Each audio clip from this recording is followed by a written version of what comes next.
आपके लिए लेकर आए हैं छत्तीसगढ़ इतिहास। ठीक है, छत्तीसगढ़ इतिहास का लगभग यहाँ पे हम 80 से 100 क्वेश्चन करने वाले हैं। ठीक है, एमसीक्यू क्वेश्चन छत्तीसगढ़ हिस्ट्री से।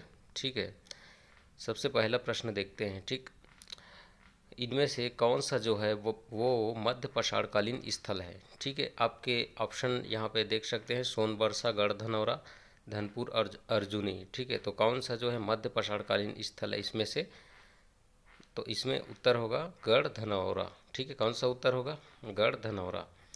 अगला प्रश्न है ताम्र पाषाणकालीन स्थल कौन सा है। ठीक है, ताम्र पाषाणकालीन स्थल कौन सा है जो दिया गया है इनमें, रायगढ़ जिले का सिंघनपुर, कोंडागांव जिले का गढ़धनौरा, गौरेला पेंड्रा मरवाही जिले का अर्जुनी, या फिर बालाघाट जिले के निकट जो गुंगेरिया है वो। ठीक है, तो ताम्र पाषाणकालीन स्थल में ये जो बालाघाट जिले के निकट जो गुंगेरिया है ये आता है ताम्र पाषाणकालीन स्थल में। ठीक है, बाकी जो रायगढ़ वगैरह का है ये मध्य पाषाण काल वगैरह, उत्तर पाषाण काल, ये सब से संबंधित है ये सब बाकी। ठीक है, ठीक है, अगला प्रश्न आते हैं, बालोद जिले के गढ़धनौरा के खोज से निम्न पुरातत्वविद का नाम जुड़ा है। ठीक है, कौन सा वो पुरातत्वविद है जिसका नाम बालोद जिले के गढ़धनौरा के खोज से जुड़ा है। ठीक है, तो यहाँ पे दोस्तों जितने भी दिए हैं वो सभी के सभी बालोद जिले का जो गढ़धनौरा है इसकी खोज से जुड़ा है। ठीक है, कौन कौन है ये, डॉक्टर एम.जी. दीक्षित हैं, प्रोफेसर जे.आर. काम्बले और डॉक्टर रमेंद्र नाथ मिश्र, तीनों के तीनों इससे जुड़े थे। ठीक है, दीक्षित जी, काम्बले जी और मिश्र जी, तीनों के तीनों बालोद जिले के गढ़धनौरा के खोज से संबंधित है। ठीक है, अगला प्रश्न है। ठीक है, अगला प्रश्न ये है, रायगढ़ जिले के किस स्थान पर पुरातत्वविद डॉक्टर सी के साहू को कुषाणकालीन सिक्के मिले थे। ठीक है, डॉक्टर सी के साहू को कहाँ पर कुषाणकालीन सिक्के मिले थे, रायगढ़ जिले में। ठीक है, तो आपका उत्तर होगा तेलीकोटा में। कहाँ से मिले थे, तेलीकोटा से मिला था दोस्तों। ठीक है, अगला प्रश्न है, कौन सा शासक नल वंश का नहीं है। ठीक है, तो वृषध्वज, भीमसेन देव, जसराज और नरेंद्र थवल। ठीक है, तो इसमें जो जसराज है वो नलवंशी शासक नहीं है, बाकी वृषभराज, भीमसेन देव और नरेंद्र थवल बाकी नलवंशी थे, लेकिन जसराज जो है वो नलवंशी नहीं था। ठीक है, अगला प्रश्न है इसी में, निम्न में से किस शासक ने इंद्रपुर नामक नगर बसाया था। तो दोस्तों जो इंद्रबल है पांडुवंशी, ठीक है, इसी ने ही इंद्रबल शहर बसाया था। ठीक है, अगला प्रश्न है, महाशिवगुप्त बलार्जुन के जो 27 ताम्रपत्र सिरपुर से प्राप्त हुए, खुदाई के दौरान प्राप्त हुए थे, है ना, जिसका सर्वप्रथम अध्ययन किसने किया था, तो डॉक्टर विष्णु सिंह ठाकुर और डॉक्टर रमेंद्र नाथ मिश्र। ठीक है, डॉक्टर विष्णु सिंह ठाकुर और डॉक्टर रमेंद्र नाथ मिश्र दोनों ने महाशिवगुप्त के जो 27 ताम्रपत्र सिरपुर से प्राप्त हुए थे, ठीक है, इसका अध्ययन किया था सबसे पहले विष्णु सिंह ठाकुर और रमेंद्र नाथ मिश्र दोनों ने। ठीक है, अगला प्रश्न पे आते हैं हम। ठीक है, किस वंश के शासकों ने परम भागवत की उपाधि धारण की थी। ठीक है दोस्तों, तो आपको याद रखना है जो पांडुवंशी शासक थे छत्तीसगढ़ में, ये लोग परम भागवत की उपाधि मुख्यतः धारण करते थे। ठीक है, अगला है, परम भट्टारक, महाराजाधिराज, परमेश्वर, परम महेश्वर इत्यादि उपाधि किस वंश के शासक धारण करते थे। दोस्तों यहाँ पे 3 उपाधि देखना है, परम भट्टारक भी, महाराजाधिराज, परमेश्वर और परम महेश्वर, इतनी उपाधियाँ कौन से वंश के शासक धारण करते थे।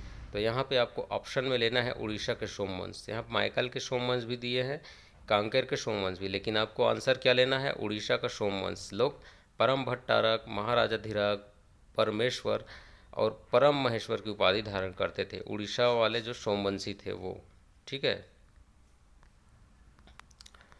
किस कलचुरी शासक ने स्वर्णपुर के भुजबल को पराजित करके कैद कर लिया था। दोस्तों ये प्रश्न कहता है किस कलचुरी शासक ने जो स्वर्णपुर में जो भुजबल राजा था उसको पराजित कर लिया था और उसको कैद भी कर लिया था। तो दोस्तों ये जाजालू देव प्रथम है। ठीक है, जिन्होंने सोमेश्वर देव को भी हराया था, इसने इसने स्वर्णपुर के भुजबल को पराजित करके उसको कैद कर लिया था। ठीक है।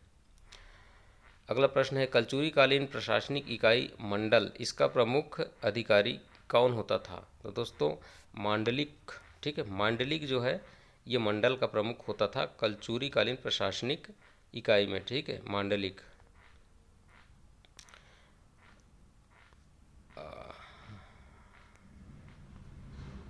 ठीक है, अगला प्रश्न आते हैं, खनन तथा उत्खनन क्षेत्र की भागीदारी इस राज्य के सकल घरेलू उत्पाद में स्थिर कीमतों पर सबसे अधिक कमी किस वर्ष में आई है? ठीक है दोस्तों, खनन और उत्खनन क्षेत्र की जो भागीदारी होती है ना राज्य के सकल घरेलू उत्पाद में स्थिर कीमतों पर, इसमें सबसे अधिक कमी किस वर्षों में रही है? कौन सी वर्षों में? तो 2021-22 में। ठीक है, कब? 2021-22 का जो आर्थिक सर्वेक्षण था उसमें उसी वर्ष इसमें सर्वाधिक कमी हुई।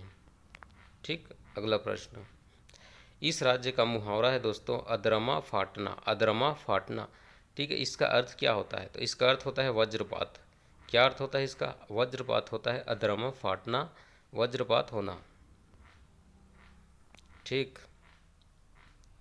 अगला प्रश्न, एक क्या है एक लेखन है छत्तीसगढ़ी डायलेक्ट ऑफ हिंदी, इसके लेखक कौन है? छत्तीसगढ़ी डायलेक्ट ऑफ हिंदी तो अपना जो लोचन प्रसाद पांडे था। ठीक है दोस्तों, लोचन प्रसाद पांडे, इन्होंने छत्तीसगढ़ी डायलेक्ट ऑफ हिंदी लिखा था। ठीक, अगला प्रश्न, जनजातियों के सामाजिक संगठन में उनका जो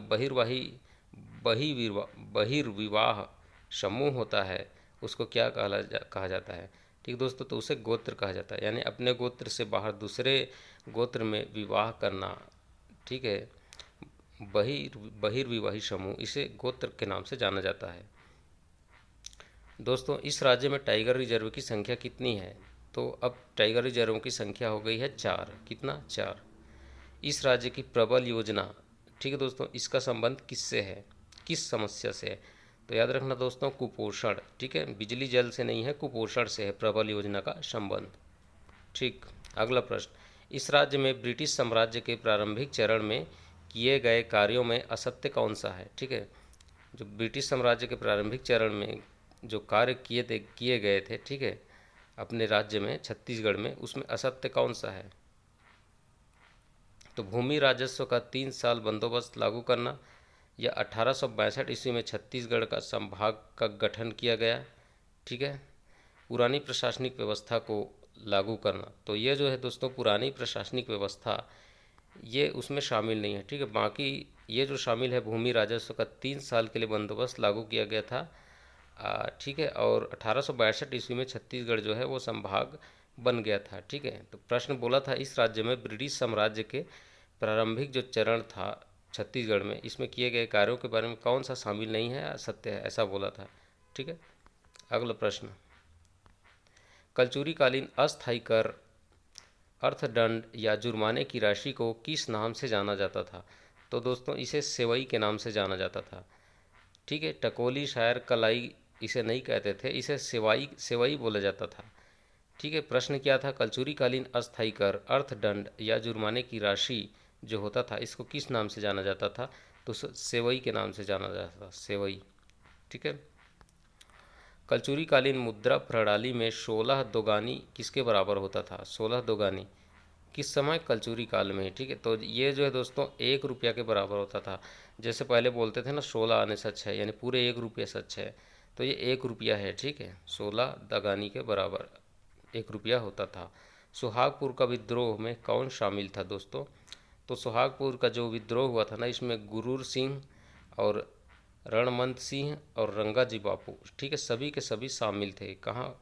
सुहागपुर में जो विद्रोह हुआ था इसमें। ठीक है, कौन कौन? गुरूर सिंह, दूसरा रणमंत सिंह और रंगाजी बापू, तीनों के तीनों जो है वो सुहागपुर विद्रोह में शामिल थे। ठीक है, अगला प्रश्न है, शहीद वीर नारायण सिंह के पूर्वज जो है बिसैया ठाकुर, ठीक है, बिसैया ठाकुर को सोना खान की जमींदारी किनके द्वारा दिया गया था? ठीक है दोस्तों, जो सोना खान की जमींदारी इनके पास थी वीर नारायण के पूर्वजों के पास, इसे किसने दिया था? तो दोस्तों जो बाहरेंद्र शाह था, बाहर शाह था, जिसे बाहरेंद्र शाह भी बोला जाता है, इन्होंने वीर नारायण सिंह के पूर्वजों को ये जमींदारी, सोना खान की जमींदारी दिया था। ठीक है, अगला प्रश्न, 1857 की क्रांति में छत्तीसगढ़ से अंतिम शहीद कौन थे? तो अंतिम शहीद आपको पता होगा दोस्तों, सुरेंद्र साय को माना जाता है ना। ठीक। रायपुर की कौन सी घटना को सूरत फूट 1907 की पृष्ठभूमि कहा जाता है? ठीक है, रायपुर की कौन सी घटना थी जिसे सूरत में जो फूट हुआ था कांग्रेस दल में 1907 में, इसकी पृष्ठभूमि कहा जाता है? तो यहाँ पे आपको डायरेक्ट उत्तर बताते हैं, 29 मार्च 1907 को जो प्रांतीय कांग्रेस कमेटी की बैठक हुई थी ना दोस्तों, इसको वो सूरत फूट 1907 की पृष्ठभूमि माना जाता है।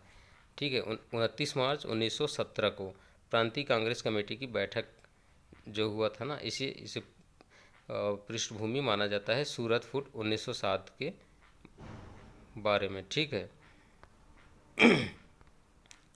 अगला प्रश्न है, council of action in Chhattisgarh state का अध्यक्ष कौन था? Council of action in Chhattisgarh state, इसके अध्यक्ष थे ठाकुर प्यारेलाल, ठाकुर प्यारेलाल। ठीक है। झीपन चूना पत्थर क्षेत्र किस तहसील में स्थित है? दोस्तों इसका जो उत्तर है वो व्यापम ने लिया है सिमगा। ठीक है, सिमगा। यहाँ पे कन्फ्यूजन है, ये जो है बलौदा बाजार में हो सकता है, लेकिन यहाँ पे व्यापम द्वारा लिया गया वही उत्तर मानना है आपको, सिमगा, झीपन चूना पत्थर क्षेत्र। ठीक है, सिमगा तहसील में। अगला प्रश्न है, इस राज्य में मनाया जाने वाला जो त्यौहार है खमरछठ, ठीक है, ये किस धार्मिक ग्रंथ से लिया गया है जो खमरछठ मनाते हैं हम?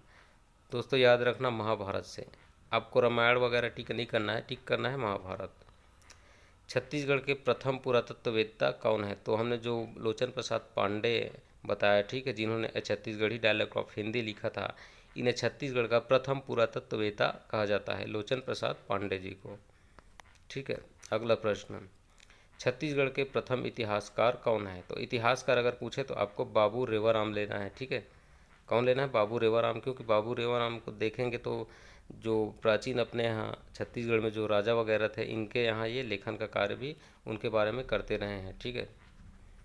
अगला प्रश्न है, प्रागैतिहासिक से लेकर ऐतिहासिक काल तक के जो चित्रित शैलाश्रय हैं वो कहाँ पाए गए हैं? प्रागैतिहासिक काल से लेकर यहाँ तक कि दोस्तों ऐतिहासिक काल तक के जो चित्र वाले शैल चित्र हैं, शैलाश्रय हैं, शैलों का जो गढ़ है वो कहाँ पाया गया? तो ये सिंगनपुर की गुफा, सिंगनपुर है, रायगढ़ वाला। ठीक है।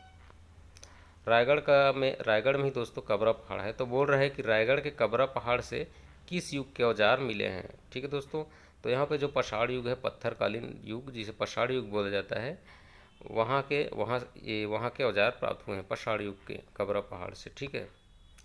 अगला प्रश्न है दोस्तों, कूट वाला एक प्रश्न आया है फिर से। ठीक है, छत्तीसगढ़ के निम्नलिखित स्थानों से पषाण युग के औजार प्राप्त हुए हैं। ठीक है दोस्तों, पषाण युग के औजार प्राप्त हुए हैं। ठीक है, यहाँ पे धनपुर जी दिया है जिला बिलासपुर का, अर्जुनी जिला दुर्ग का, सिंघनपुर जिला रायगढ़ का, कबरा पहाड़ जिला रायगढ़ का। ठीक है, यहाँ पे क्या बोल रहा है, पषाण युग के जो कालक्रम जैसे कि पूर्व पषाण युग, मध्य पषाण युग, उत्तर पषाण युग तथा नव पषाण युग के अनुसार इन स्थानों से जो प्राप्त औजार हैं उनका क्रम जो है दोस्तों कूट के आधार पर निर्धारित करना है। ठीक है, इन कालों में जो पषाण जो औजार प्राप्त हुए हैं, ठीक है, उनका क्रम बताना है कि कौन कौन से औजार कब मिले और कहाँ मिले। ठीक, इस प्रकार से बताना है। ठीक है, तो यहाँ पे दिया है, सबसे पहला देखना है दोस्तों, आपको सिंघनपुर, कहाँ है ना, सिंघनपुर, सिंघनपुर से क्या मिला है? सिंघनपुर में जो जिला रायगढ़ है, सिंघनपुर, यहाँ से सबसे पहले औजार प्राप्त हुआ है। ठीक है, सिंघनपुर से।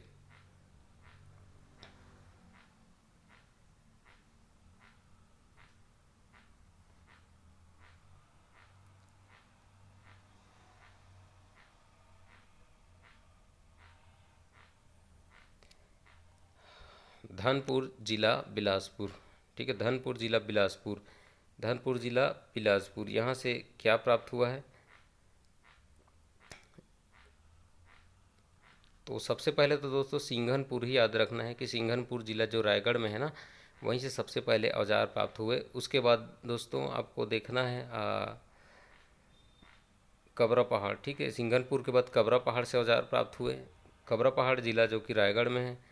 ठीक है, उसके बाद आपको देखना है सिंघनपुर ही जिला रायगढ़, ठीक है। वहाँ से फिर औजार प्राप्त होते हैं, ठीक है। और उसके बाद चौथे नंबर पे अर्जुनी, जिला दुर्ग वाला, ठीक है।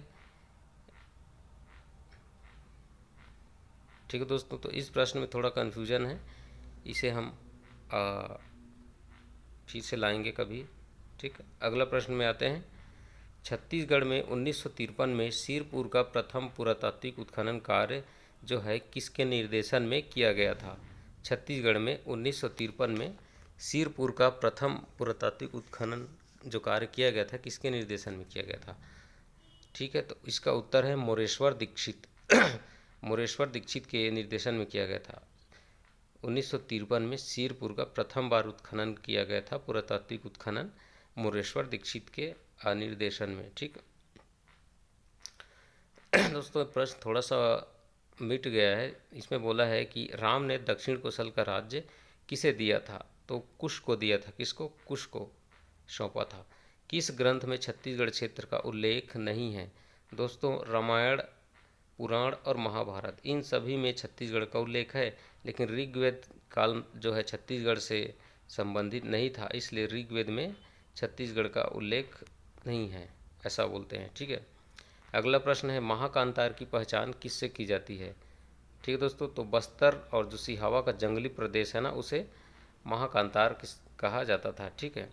प्राचीन जनश्रुति के अनुसार दोस्तों राजा मोरध्वज का जो संबंध है छत्तीसगढ़ के किन स्थानों से था? तो दोस्तों आरंग और रतनपुर, ये दोनों जगह से राजा मोरध्वज का संबंध था, ठीक है। समुद्रगुप्त के प्रयाग प्रशस्ति में कोसल का जो शासक था उसका क्या नाम था? ठीक है, तो उसका नाम था महेंद्र। क्या नाम था उसका? महेंद्र नाम था। पाली का जो प्रशस्त मंदिर है किसने बनवाया था? पाली का प्रशस्त मंदिर बनवाया था महाशिवगुप्त बलार्जुन ने। सूर्यवर्मन, प्रवरराज, पृथ्वीपति द्वितीय, लेकिन उत्तर यहाँ लेना है महाशिवगुप्त बलार्जुन। पाली का जो पत्थर का मंदिर है ना, इसे महाशिवगुप्त बलार्जुन ने बनवाया था, ठीक है। अगला प्रश्न, चीनी यात्री हेन सांग सिरपुर की यात्रा की थी कब? चीनी यात्री हेन सांग ने, तो इन्होंने दोस्तों जैसे कि आपको पता होगा 639 ईस्वी में सिरपुर की यात्रा इसने किया था, तो 639 को हम मान सकते हैं 7वीं सदी, ठीक है। तो हेन सांग ने सिरपुर की यात्रा 7वीं सदी में की थी। दक्षिण कोशल के कौन से राजा को समुद्रगुप्त ने पराजित किया था? ठीक है दोस्तों, तो दक्षिण हमें यहाँ पे दोस्तों उत्तर लेना है व्याघ्रराज, ठीक है। दक्षिण कोशल के कौन से राजा को समुद्रगुप्त ने पराजित किया था? तो दोस्तों वैसे तो महेंद्र और व्याघ्रराज, महेंद्र सेन भी था, है ना, हमने इधर देखा, ये महेंद्र जो है दक्षिण कोशल का शासक था ना।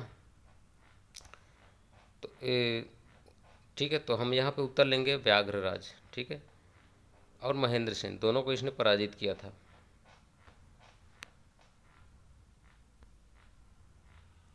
लेकिन हमें यहाँ पे उत्तर लेना है, माफ़ करिएगा, महेंद्र सेन को, ठीक है, महेंद्र को लेना है, ठीक है। उत्तर दक्षिण कोशल के कौन से राजा को समुद्रगुप्त ने पराजित किया था? तो महेंद्र को, ठीक है। बाद में व्याघ्रराज भी आएगा, किस प्रकार उसको हम बाद में देखेंगे। महाकांतार के किस राजा को समुद्रगुप्त ने हराया था? अब ये देखिए आ गया ना व्याघ्रराज, ठीक है। तो महाकांतार के इस राजा व्याघ्रराज को, उस समय जो छत्तीसगढ़ का दक्षिणी क्षेत्र था ना, महाकांतार जिसे कहा जाता था, वहाँ राज करते थे व्याघ्रराज, इसे भी समुद्रगुप्त ने हराया था, ठीक है। किस राजवंश के काल से छत्तीसगढ़ में मंदिरों का निर्माण चालू होता है? तो याद रखिएगा पांडुवंश, पांडुवंश वाले, ठीक है, इनके समय छत्तीसगढ़ में मंदिर निर्माण चालू हुआ था।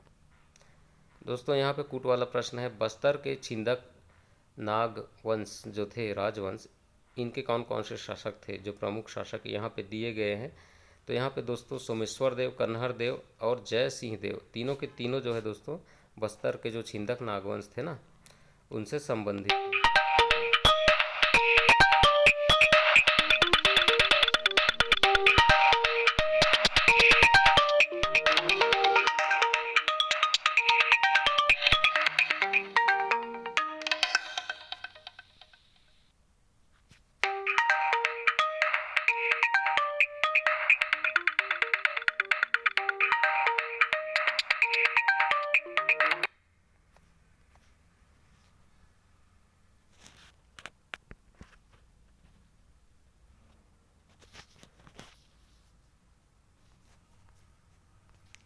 ठीक है दोस्तों, अगले प्रश्न पे चलते हैं, है ना। यहाँ पे तीनों राजवंश शासक सोमेश्वर देव, कन्हर देव, जयसिंह, छिंदक नागवंश से ही संबंधित है। ठीक है।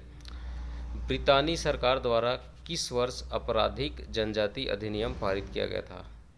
दोस्तों ये जो है ब्रितानी नहीं होगा, ये शायद ब्रिटेन होगा। ब्रिटेन सरकार द्वारा किस वर्ष आपराधिक जनजाति अधिनियम पारित किया गया था? तो आपको याद रखना है 1858 या 1871। तो उत्तर लेना है 1871। ठीक है। अगला प्रश्न, प्राचीन छत्तीसगढ़ का उत्तरी भाग मौर्य साम्राज्य में सम्मिलित था। ठीक है। उसके बाद सरगुजा क्षेत्र की जो सीता बेंगरा और जोगीमारा की गुफाएं हैं, यहाँ पे ब्राह्मी लिपि के जो मौर्यकालीन अभिलेख हैं वो प्राप्त हुए हैं। ठीक दोस्तों, तो यहाँ पे दोनों बातें सही हैं दोस्तों। प्राचीन छत्तीसगढ़ का उत्तरी भाग मौर्य साम्राज्य में शामिल था। ठीक है, बाद में शामिल होता है। ठीक है। और सरगुजा क्षेत्र की जो सीता बेंगरा जोगीमारा गुफा, यहाँ पे ब्राह्मी लिपि के जो मौर्यकालीन अभिलेख हैं वो प्राप्त हुए हैं। ठीक है। अगला प्रश्न, समुद्रगुप्त की प्रयाग प्रशस्ति में छत्तीसगढ़ को कौशल कहा गया है। यहाँ पे कथन दिया है दोस्तों। तो समुद्रगुप्त का जो प्रयाग प्रशस्ति था, इसमें छत्तीसगढ़ को कौशल कहा गया। बिल्कुल सही है। समुद्रगुप्त ने अपने दक्षिण अभियान में कौशल के राजा महेंद्र को पराजित किया था, यह भी सही है। ठीक है। तो दोनों सही हैं। ठीक है भाई। अगला प्रश्न, पुरातत्व विभाग ने 1987 ईस्वी में एक प्रख्यात मूर्ति खोजी जिसमें बहुत से प्राणियों के भाग शामिल थे। इसे शासन ने कौन से स्थान पर रखा है? तो दोस्तों इससे जो है तालाग्राम में रखा है। ठीक है, तालाग्राम में। चलिए दोस्तों, यहाँ पे प्राचीन छत्तीसगढ़ी शासक दिए हैं, शासक, और वो कौन से वंश से थे ये भी दिया है। ठीक है, मिलान करना है।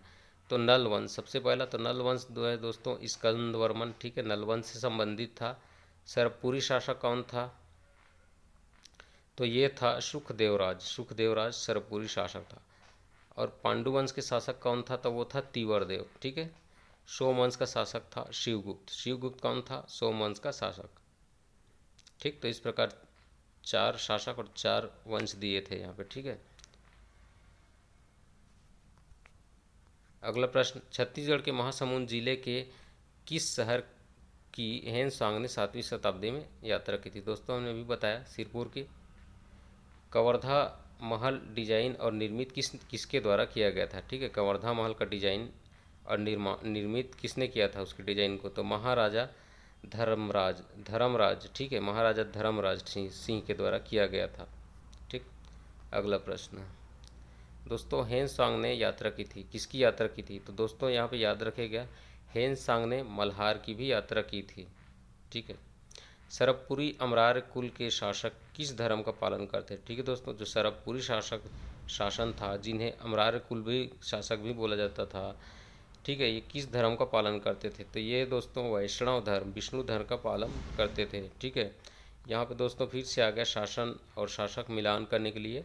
ठीक है, राजर्षि तुल्य वंश। ठीक है, इसमें कौन था? तो इसमें था भीमसेन। ठीक है।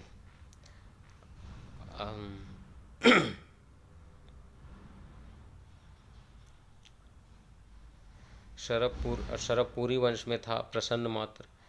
और पांडुवंश में था, कौन था पांडुवंश में? महाशिवगुप्त। ठीक है, पांडुवंश में कौन था? महाशिवगुप्त, जो इधर दे दिया दोस्तों राइट साइड में, लेफ्ट साइड में दे दिया इसको, महाशिवगुप्त। और भवदत्त दोस्तों नल वंश से संबंधित था। ठीक है। तो राजर्षि तुल्य वंश में कौन था? भीमसेन। और शरभपुरी वंश में प्रसन्न मात्र। पांडुवंश का दिया है आपका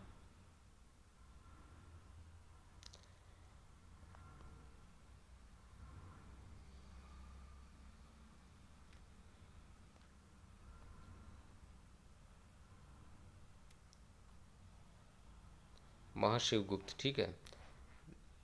ठीक है, इस प्रकार अब अगला प्रश्न पे आते हैं। यहाँ पे फिर से मिलान करना है दोस्तों। भवदत्त वर्मा, प्रसन्न मात्र, महाशिवगुप्त और व्याघ्रराज। ठीक है। तो जो भवदत्त वर्मा है ये तो नलवंश से संबंधित है ना। और प्रसन्न मात्र जैसे कि शरभपुरवंशी शासक है। और महाशिवगुप्त बलार्जुन हमने बताया पांडुवंशी है। और व्याघ्रराज क्या है? ये सोमवंश संबंधित था। ठीक है, सोमवंश कांकेर का, वहाँ पे भी व्याघ्रराज शासक था। ठीक है।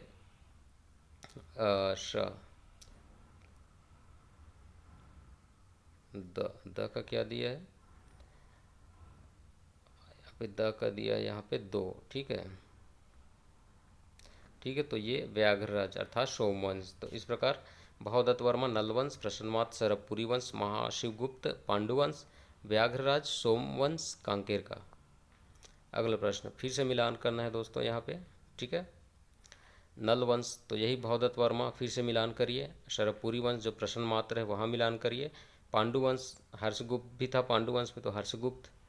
और सोनपुर का सोमवंश तो ये महाभावगुप्त इससे संबंधित है, सोनपुर के सोमवंश से महाभावगुप्त। ठीक, अगला प्रश्न, शरभपुरी राजवंश के किस शासक ने स्वर्ण के सिक्के चलाए, सोने के सिक्के? तो ये प्रश्न मात्र थे, ठीक है। अगला प्रश्न, किस अभिलेख में उल्लेखित है कि समुद्रगुप्त ने दक्षिण अभियान के दौरान कौशल के राजा महेंद्र को हराया था? दोस्तों हमने बताया था इसे प्रयाग प्रशस्ति में, ठीक है। अगला प्रश्न है, प्रयाग प्रशस्ति के अनुसार समुद्रगुप्त ने अपने दक्षिण अभियान में किन राज्यों को जीता था? उनमें छत्तीसगढ़ के थे, ठीक दोस्तों। जिन राज्यों को जीता था ये समुद्रगुप्त जब इसने दक्षिण अभियान चलाया था, तो छत्तीसगढ़ के किन किन राज्यों को ये जीता था, है ना। तो यहाँ पे उत्तर होगा दोस्तों अ एवं सा, कोसला और महाकांतार, ठीक है दोस्तों। तो इसने कोसला को भी जीता था, और छत्तीसगढ़ को जो दक्षिण एरिया था महाकांतार, जो कि उस समय छत्तीसगढ़ में मिला नहीं था तो महाकांतार कहता था, इन दोनों क्षेत्रों को ये जीता था, कोसला और महाकांतार को। किसने? समुद्रगुप्त ने अपने दक्षिण अभियान में, ठीक है। अगला प्रश्न, शरभपुरी ताम्रपत्रों पर क्या नहीं होता दोस्तों? तो उसमें ताम्रपत्र पर दोस्तों चित्र नहीं होता। शरभपुरी शासन का जो ताम्रपत्र मिला है इसमें ताम्रपत्र पर चित्र नहीं होता। बाकी ताम्रपत्र जारी करने की तिथि और वर्ष होता है, ताम्रपत्र जारी करने का स्थान होता है, और ताम्रपत्र के लेखक और उत्कीर्णक का नाम भी होता है, लेकिन ताम्रपत्र पर क्या नहीं होता? चित्र नहीं होता, ठीक है। अगला प्रश्न, कथन दिया है दोस्तों, पढ़ना है, ठीक है।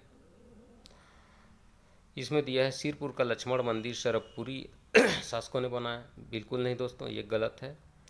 प्राचीन काल में बस्तर को चक्रकोट कहा जाता था, सही है। भोरमदेव मंदिर शिलालेख फड़ी नागवंश से संबंधित है, तो दोस्तों ये भी सही है। तो दो ब और स सही है, यानी प्राचीन काल में बस्तर को चक्रकोट कहा जाता था, और भोरमदेव मंदिर शिलालेख जो है फड़ी नागवंश से संबंधित है, दोनों सही हैं। लेकिन सिरपुर का लक्ष्मण मंदिर ये जो है शरभपुरी शासकों ने नहीं बनाया था, ठीक है, ये पांडुवंशी शासकों ने बनवाया था। अगला प्रश्न है, समुद्रगुप्त की प्रयाग प्रशस्ति में, फिर से कथन दिया है दोस्तों, फिर से पढ़ना है। समुद्रगुप्त की प्रयाग प्रशस्ति में उल्लेख है कि उसने कौशल के राजा महेंद्र को पराजित किया था। बिल्कुल सही है दोस्तों, कौशल के राजा को उसने हराया था। शरभपुरी वंश के राजा प्रसन्न राज ने प्रसन्नपुर नगर की स्थापना की थी, ये भी सही है। और सोमवंशी यानी पांडुवंशी राजा महाशिवगुप्त बलार्जुन ने सिरपुर में अनेक बौद्ध विहारों का निर्माण कराया था, ये भी सही है। तो तीनों कथन यहाँ पे सही हैं, ठीक। अगला प्रश्न, कौन सा ऐतिहासिक साक्ष्य छत्तीसगढ़ के प्राचीन इतिहास का महत्वपूर्ण स्रोत माना जाता है? ठीक है दोस्तों, राजिम शिलालेख, ये राजिम अभिलेख, ठीक है, ये ऐतिहासिक साक्ष्य है जो छत्तीसगढ़ के प्राचीन इतिहास का महत्वपूर्ण स्रोत है, राजिम शिलालेख, ठीक है। अगला प्रश्न, फिर से वही मिलान करना तो राजवंश और शासक शरभपुरी वंश सुमेलित है। सुमेलित कौन सा मिला हुआ है, कौन सा गलत है? तो शरभपुरी वंश में भवदत्त वर्मा, पांडुवंश में महाशिवगुप्त बलार्जुन, सोमवंश में जगदेव भूषण, और नल वंश में प्रसन्न मात्र। दोस्तों यहाँ पे ये गलत दिया है विकल्प, ठीक है। शरभपुरी वाला तो दोस्तों उसमें प्रसन्न मात्र आता था, है ना। पांडुवंश का ठीक है, और सोमवंश का जगदेव भूषण, नलवंश का प्रसन्न मात्र नहीं होता दोस्तों, नलवंश का भवदत्त वर्मा होता है। तो ये प्रश्न आप छोड़ दीजिए, ठीक है। अगला प्रश्न चलिए,